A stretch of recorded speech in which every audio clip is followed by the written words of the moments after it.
vampires. Don't get me wrong, vampires were an awesome concept, an unholy creature of the night that's dead but remains alive by feeding on the blood of the living. With an unstoppable immortal villain like that, they need to have a weakness, an Achilles heel if you will. But with all the stories over the generations, there's been too many ways to kill a vampire, or keep them from killing you. Of course there's the classic wooden stake, you drive it through their heart, they die. Then there's silver. I guess the werewolf curse rubbed off. Silver's not as common with the vampire myth, but supposedly it still does the job. Whether a silver bullet or anything made of silver. So if you can stab them with something silver and something made of wood, then it could probably be made of anything. I don't know, has anyone ever tested anything else? You can also kill a vampire by severing their head. Now, I don't know anybody that would survive if their head was cut off. I guess anything that would normally kill a person would also kill a vampire. In fact, in the Dracula novel, the famous Count is killed by knives. Fire, that's another one. If a vampire's trapped in a fire and burns to ashes, that's game over. Sunlight, that's classic. A vampire is as vulnerable as undeveloped film. Expose them to sunlight, they're useless. Then there's all the religious things. For example, a vampire's scared away if you show them a crucifix, or anything that's shaped like a cross, so it can even happen by accident.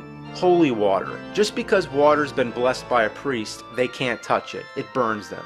By the way, who cares about holy water when you can also kill them with regular, plain-ass water? That's right, running water to be exact. So if they fall in a river or try to take a shower or something, they're done for. A Bible, they can't touch that either. The hawthorn tree can also hurt a vampire because of its connection with the crown of thorns on Jesus Christ.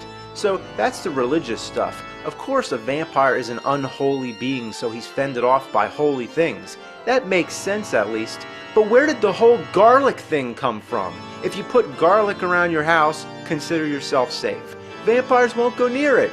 I don't like asparagus, but you put asparagus in the room, I'm not going to run away.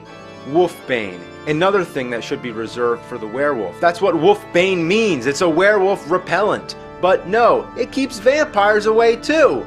Mirrors, they don't cast a reflection. That's fine if you want to recognize them, but sometimes they hate mirrors so much, it's another way to keep them out. Rice or seeds, this one is just fucking stupid. Supposedly, if you spread rice or seeds around, they'll have to stop and count them all. So every vampire's like the Count from Sesame Street? How dysfunctional can any terror of the night be to have to count things?